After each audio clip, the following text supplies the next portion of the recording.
Welcome back, everyone, for another deep dive. This time, we are going to be taking a look at Kay Singh's The Entrepreneurial Mindset Paradigm. hmm And I think listeners are going to really get a lot out of this one because it's like he's crammed years of experience into this book. And then And sprinkled in like evidence-based strategies too. exactly. And he starts right off the bat talking about mindset, like how a growth mindset can really influence success.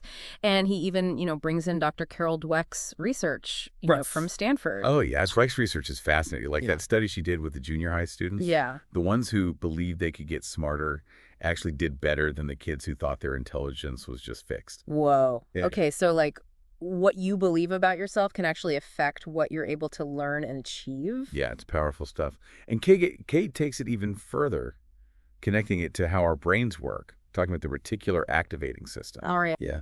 It's like this filter that helps our brains focus on what we think is important. Like, think about walking down a busy street. Mm. Your RAS helps you filter out all the noise and distractions so you can like zero in on what you're looking for. So if you believe you can succeed, your brain starts looking for things that like confirm that belief so you see more opportunities. Exactly. It's like setting yourself up for success mentally. And, to really highlight this, he shares the story of Sarah Blakely, the Spanx founder. Oh, yeah. I mean, can you imagine spending years selling fax machines door to door while you're trying to get your product off the ground? She heard no more times than most people could stomach, but instead of seeing that as a stop sign, she used it as like data, a way to improve. That's so important. Her story isn't about avoiding rejection. It's about being resilient Mhm. and just like not giving up, even when it feels like everyone's telling you it won't work. Yeah, and she became the youngest self-made female billionaire. It shows that you don't always need the perfect idea right away. It's about sticking with it and refining your approach over time. And, speaking of vulnerability, Kay even shares a pretty personal story about his own experience with self-doubt. Even though he's had, tons of success, he was still super nervous before his first podcast appearance. I thought that was insightful. He recognized that vulnerability, even for experienced entrepreneurs, it's an ongoing process. It's not like you conquer it and then you're done. You just got to acknowledge it and keep moving forward. That's such a great message for new entrepreneurs. Yeah, totally. It's okay to be nervous. KK even says that embracing vulnerability, even when it's scary, can help you grow and be more creative. Interesting. So it's not about pretending you have it all figured out. Yeah. And, moving on from vulnerability, Kay talks about embracing failure, which we hear a lot in the business world, but he kind of takes it a step further. Like how? He says successful entrepreneurs don't just recover from failure. They actually, look for it. They see it as part of learning and growing as an entrepreneur, like a stepping stone. It's like that scientific method. Each experiment gives you data even if it fails. You learn something that gets you closer to a breakthrough. Exactly. Like James Dyson. He made something like 5,000 prototypes before he got his bagless vacuum right. 5,000. It's mind-blowing. But it proves the point. Failure isn't the opposite of success. It's like part of it. And it's not about just pushing through failure. It's about changing how you see it. Entrepreneurs see it as feedback, data that helps them get closer to their goal. It's like reframing it. So instead of thinking, oh no, I failed, you think, okay, what did I learn? How can I get better? Exactly. And, Kay talks about Jeff Bezos, too, and his choice to leave a safe job to start Amazon. Yeah. Back then, in 1994, the internet wasn't what it is today. But Bezos could see the potential. He had a vision for it. So he was able to see the future, like before it existed. Yeah, that's what Kay calls vision. It's like this driving force that keeps you going, even when things get tough. Vision is like the fuel and failure is like a course correction. Exactly. Mhm. And to really explain this, he even goes into neuroplasticity. It's the idea that our brains are always changing based on our experiences and thoughts. Wait, so if I focus on what I want to achieve, my brain actually starts to change to make that happen. Yeah. It's like building a mental roadmap to success. The more you focus on it, the easier it gets to achieve your goals. I'm really liking this. He combines personal stories and science and practical advice all together. And we're just getting started. It is fascinating. Yeah. And building on that vision idea, Kay goes into resilience. He says it's like a shield for entrepreneurs. Okay, so resilience is what helps you through tough times and bounce back from setbacks. Exactly. And he makes this interesting link between resilience and creativity. Like how? He says that when you're resilient, you can stick with problems longer, explore different approaches, which leads to more creative solutions. Like necessity is the mother of invention. When you're up against a challenge, you have to get creative to find a way out. Right.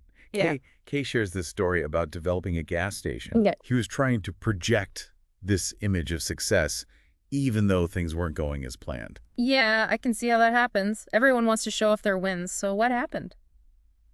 Well, trying to keep up that front actually slowed things down. It wasn't until he was honest with his partners about that problems that things started to turn around. So being real is better than pretending everything is perfect. Yeah. And being more authentic not only helped his relationships, but it made a more collaborative environment. Everyone felt like they could help find solutions. This is reminding me of Satya Nadella, the CEO of Microsoft. He changed the whole company culture, encouraged people to experiment, and even saw competitors as potential partners. Yeah, and look what happened. Microsoft's stock price tripled under his leadership. Wow. Proof that a growth mindset really works. Okay, so this is all great, but how do we actually use this? Don't worry, Kay gets into that. Yeah. Starting with time management, he talks about this tool called the Eisenhower Matrix.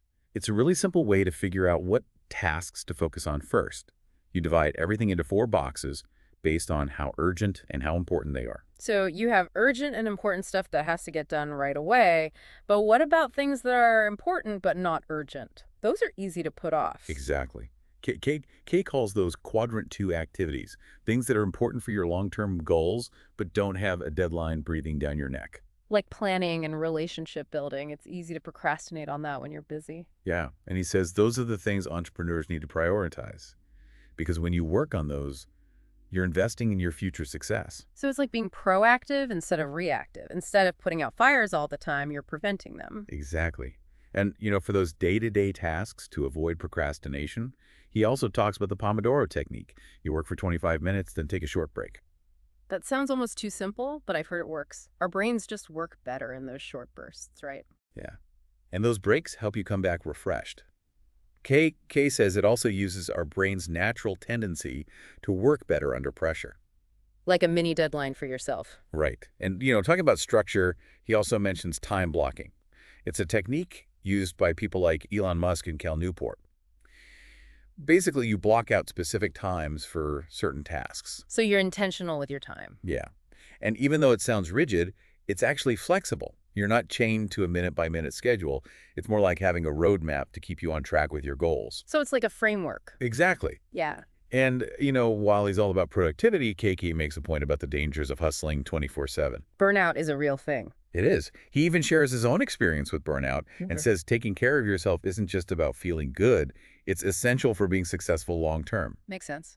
There's research that shows that when employees have a good work-life balance, they're more productive and engaged. Yeah. You can't pour from an empty cup. Yeah. So Kay Kay encourages people to take care of themselves, set boundaries, and do things that recharge them. Good advice. Now, moving on from time management, he gets into networking. Ooh, that's a tough one for a lot of people. I know, right? But he makes it seem less like a chore and more like a useful skill. How so? He says it's not about collecting business cards or trying to sell yourself. It's about making real connections with people who can help you grow. So it's about community building. Exactly. Like a tribe of people who believe in you and want you to succeed. He shares the story of Richard Branson, who built his empire by building genuine relationships with people from all walks of life. Branson was great at connecting with people, making them feel seen. And that's what made him successful. It wasn't about faking it. It was about being himself and attracting people who aligned with his vision. So it's not about what you know, it's who you know. It's more like who knows you and what they know about you.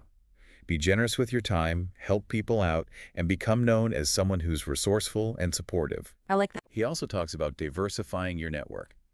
Don't just stick to people in your industry. Connect with people from different backgrounds. You never know where your next opportunity will come from. Cross-pollination of ideas. The more diverse your network, the more creative you can be. And there's actually research that shows that entrepreneurs with diverse networks are more likely to be successful. So it's not just a feel-good thing, it's a smart business strategy. It is. And he gives tips for building your network, like going to events, joining online groups, reaching out to people you admire, and even volunteering for causes you care about. Okay, so make it personal, find things you're actually passionate about. Exactly. And after networking, he goes to something a lot of entrepreneurs find scary: financial intelligence. Yeah, the language of business.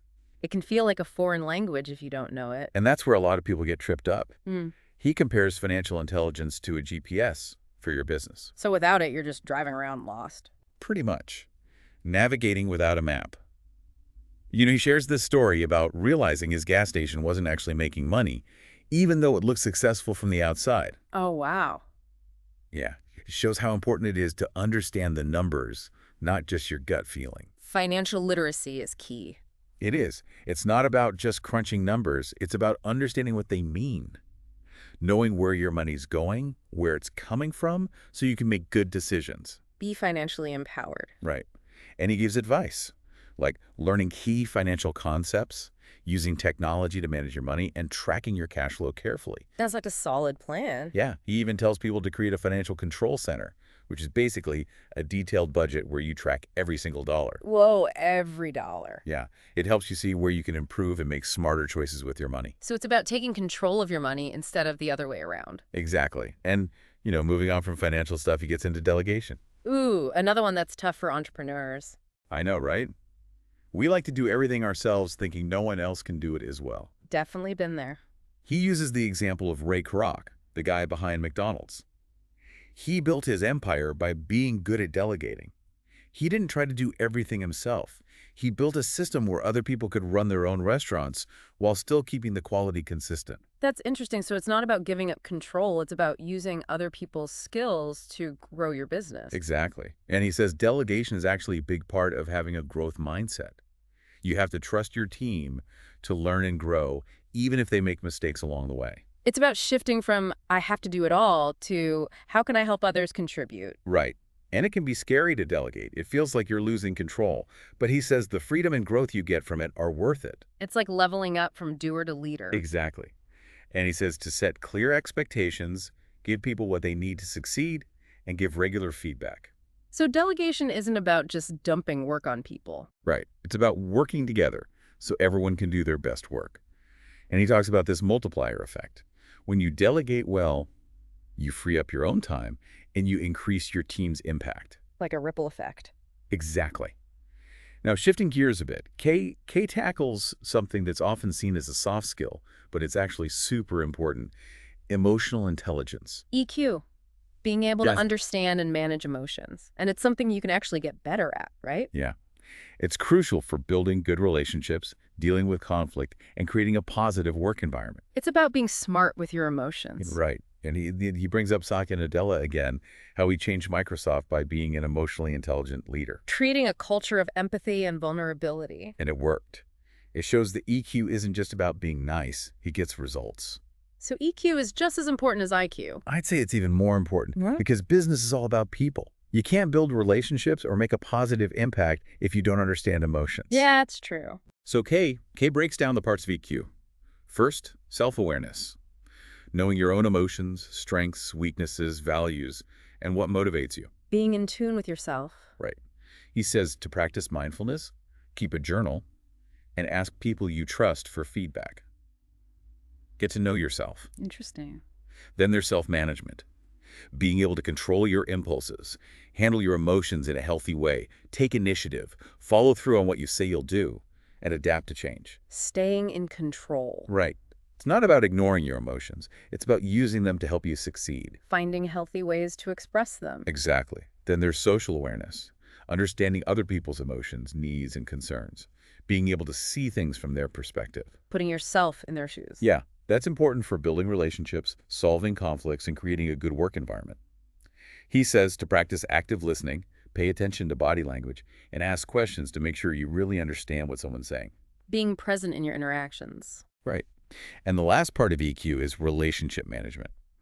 Building and keeping good relationships, communicating clearly, inspiring people, working well in a team, and managing conflict. The people skills. Yeah, it's about more than just being likable. It's about connecting with people on a deeper level and finding common ground. He gives tips like practicing active listening, improving communication skills, learning to give and receive feedback, and expanding your emotional vocabulary. So it's about more than just the words you say. Right. You have to understand that everyone communicates differently. And, he makes this connection between EQ and vulnerability. Interesting. It says being emotionally intelligent doesn't mean you have to be perfect. Actually showing vulnerability, admitting mistakes, asking for help, That can make you a better leader. It makes you more human. Exactly. He shares this story about how he tried to look like he had it all together when he started speaking on stage. But it wasn't until he started sharing his failures and doubts that he really connected with the audience. People like authenticity. They do. It taught him that being vulnerable helps you be a better leader, letting people see the real you, the struggles behind the success. I like that. So he gives advice for developing your leadership skills. Start by figuring out your core values and making sure you live by them. Walking the talk. Right. Build trust with your team, be transparent, and give people ownership of their work. Yeah. Create an environment where everyone feels valued and respected. A collaborative environment. Yeah. Be generous with praise, celebrate wins, make people feel appreciated. Positive reinforcement. And here's a great quote. Leadership isn't about being in charge. It's about taking care of those in your charge. That's good. So it's about serving your team. Exactly. Empowering them to grow and working together towards a shared vision. I like that a lot. You know, Kay also talks about the importance of focus, which is hard these days with so many distractions. It's like we're constantly bombarded with information. Yeah, he uses Warren Buffett as an example. He's known for being able to tune out the noise and focus on the important stuff, even when things are crazy. So discipline and prioritization. Exactly. And he says focus isn't just about willpower. You have to understand how your brain works to really maximize your mental capacity. He talks about the difference between focused and diffuse thinking. Focused thinking is like a spotlight, really intense on one thing. Diffuse thinking is more like a floodlight. It's broader and helps you make connections and solve problems. Interesting. Both are important, and you have to learn to switch between them. He gives some tips for improving focus, starting with the Pomodoro technique. Again. Yeah, it's not just for time management. It helps with focus, too. Those breaks help you reset. He also recommends taking breaks from technology, like a digital detox. Yeah, we all need that sometimes. We do. He also suggests mindfulness meditation. It trains your brain to focus on the present moment. Like a mental workout for your focus. Exactly. And he makes this connection between focus and creativity. You need both. You need that diffuse thinking to generate ideas, but you also need focus to develop those ideas and make them happen. So it's a balance. Right. He suggests working on something challenging for a set time, then do something completely different to let your mind wander, like go for a walk or listen to music. Let your subconscious do the work. Exactly. Yeah. Sometimes the best ideas come when you're not even trying. I've definitely experienced that. Now, he also tackles work-life balance, which is a big one for entrepreneurs. Yeah, the hustle is real. It is. And The Kay, hustle. Kay says it's not only unsustainable, it's actually bad for you. He thinks having a good work-life balance is essential for success and happiness. He's right. You can't burn the candle at both ends forever. He shares the story of Ariana Huffington. She collapsed from exhaustion and broke her cheekbone. Ouch. Yeah, it made her realize she needed to prioritize her well-being. It shows that we're not invincible. We need rest and time to do things we enjoy. We're human beings, not robots. Exactly. And there's research that shows entrepreneurs who have a good work-life balance are more likely to be successful. Overworking actually hurts your health and your business in the long run. Work smarter and not harder. Right. He encourages people to do a life audit, where they look at all areas of their life and rate how satisfied they are. Yeah. It helps you see where you need to make changes. So work, health, relationships, personal growth. Yeah, all of it. Yeah. He also says to set goals for all those areas too and make sure they work together. So your work life and personal life support each other. Exactly. He even suggests creating a work-life balance scorecard where you track things like how much sleep you're getting, time with family, progress on business goals. It's like a dashboard for your life. Yeah, and it helps you stay accountable to your goals. He also says to schedule time for self-care. Which can feel selfish. It's not. Yeah. It's necessary to take care of yourself so you can show up fully for your work and your life. You can't pour from an empty cup. Exactly. He also says to set boundaries between work and personal life, like having set work hours and not checking email during family time. That's so important. It is. And he tells this story about when he decided to prioritize his well-being, even though it meant his business might grow slower. It actually made him happier and more fulfilled, and his business still succeeded. It shows that slowing down can actually help you reach your goals faster. He wants entrepreneurs to let go of the guilt of taking breaks. It's not being lazy, it's being smart. Yeah, you have to take care of yourself to succeed long term. Right. And, he also talks about adaptability. Things are always changing, especially in the business world. You have to be able to roll with the punches. Exactly. He tells the story of James Dyson and his thousands of failed prototypes. It shows how important it is to be persistent and to learn from your mistakes. Failure is just part of the process. It is. And he connects adaptability to the growth mindset. People who believe they can improve are more likely to embrace change and find creative solutions to problems. It's about seeing challenges as opportunities. Exactly. And he says emotional intelligence is a big part of being adaptable. Being able to handle your own emotions and understand other people's emotions, especially during tough times. Change can be scary. It can. He says to practice self-awareness, self-management, social awareness, and relationship management to deal with the emotions that come with change. So basically all the EQ skills we talked about. Yeah. He also tells this story about a time when he had to make a tough decision and how being vulnerable helped his team find a better solution. So admitting you don't have all the answers can actually help. It can. He challenges entrepreneurs to be vulnerable with their teams once a week. Share a doubt, ask for help, admit a mistake. It creates a safe space where everyone can learn and grow. I like that. He also says adaptability isn't about being perfect. It's about taking action, even when you're not sure what will happen.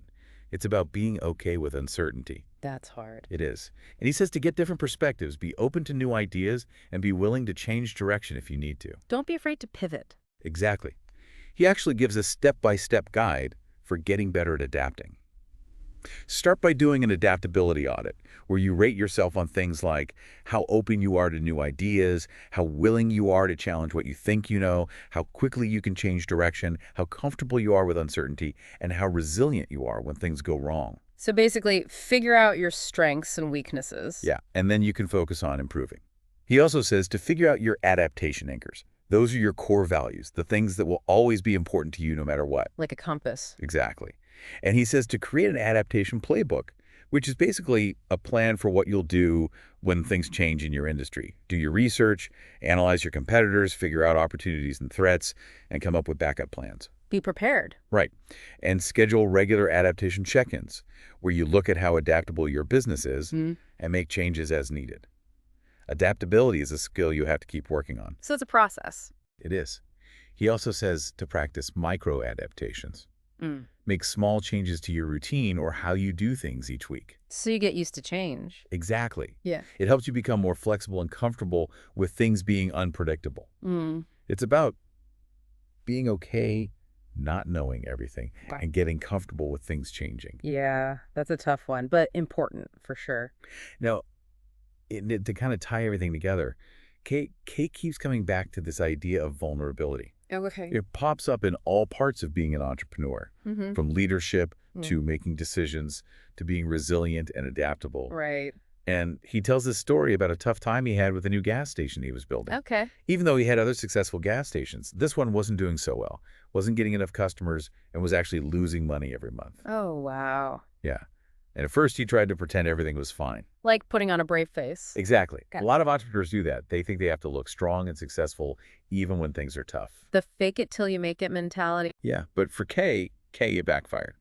Trying to keep up that image actually made things worse. It drained his energy and created this wall between him and his partners and customers. So he wasn't being authentic. Right. It kept him from getting the feedback and support he needed. So the facade was actually hurting him. It was. But then he had this realization, being truly strong isn't about pretending you're perfect. It's about being brave enough to be vulnerable and real. That's a big shift. It is. He started being open about the problems and really talking to his partners. And what happened? It changed everything. Yeah. People connected with him on a deeper level. And he got valuable insights that helped him turn the business around. So being vulnerable actually helped him succeed. It did. It shows how powerful authenticity can be, especially when you're a leader. It creates a space where people feel safe being themselves, admitting mistakes, and asking for help. It normalizes being human. Exactly.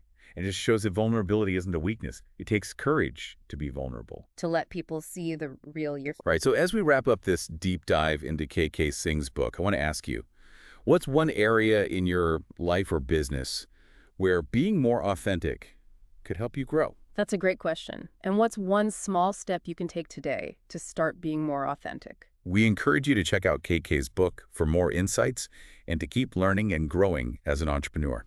Thanks for joining us for another deep dive. Until next time, keep learning and keep growing.